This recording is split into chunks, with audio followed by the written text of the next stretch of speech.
Валера был очень популярным парнем во всей деревне. Без него не делалась ни одна работа. Он был мастером на все свои золотые руки.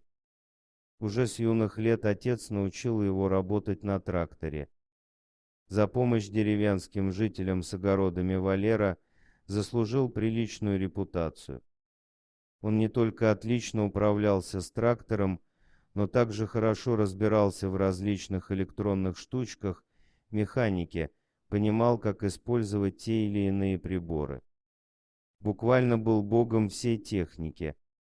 Однажды весной Валерке было поручено вспахать колхозное поле для посадки картошки. Ох и хорошо было той весной, птички поют, природа оживает, молодежь начинает общаться и веселиться, ходят в деревенский клуб на танцы. Однако Валеру такое времяпрепровождение мало интересовало, он не особо любил общаться с людьми, ему больше по душе была техника.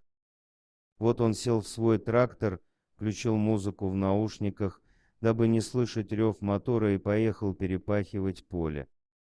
Кстати, упоминая молодежь, стоит отметить, что Валерка был самым желанным женихом каждой деревенской девицы. Все местные девчушки знали его, почти каждый он в чем-то помог по дому.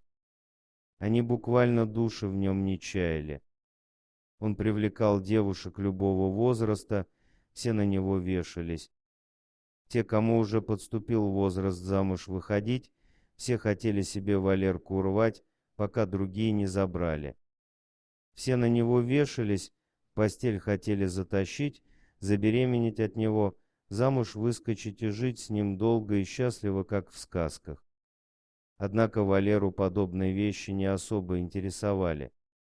Он не был из глупых мальчишек, которые влюбляются в первую встречную. Он искал ту единственную, которую полюбит по-настоящему.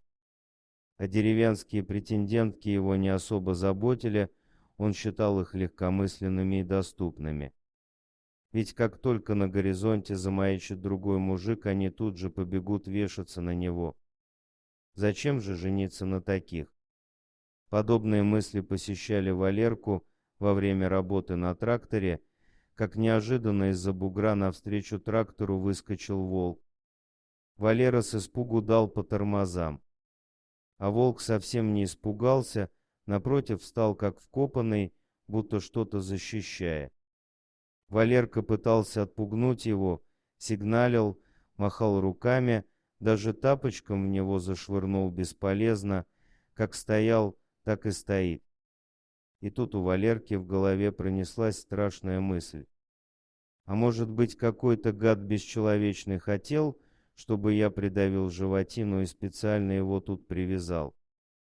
Парень очень любил животных, поэтому если бы совершил такое преступление против природы, то простить бы себе не смог.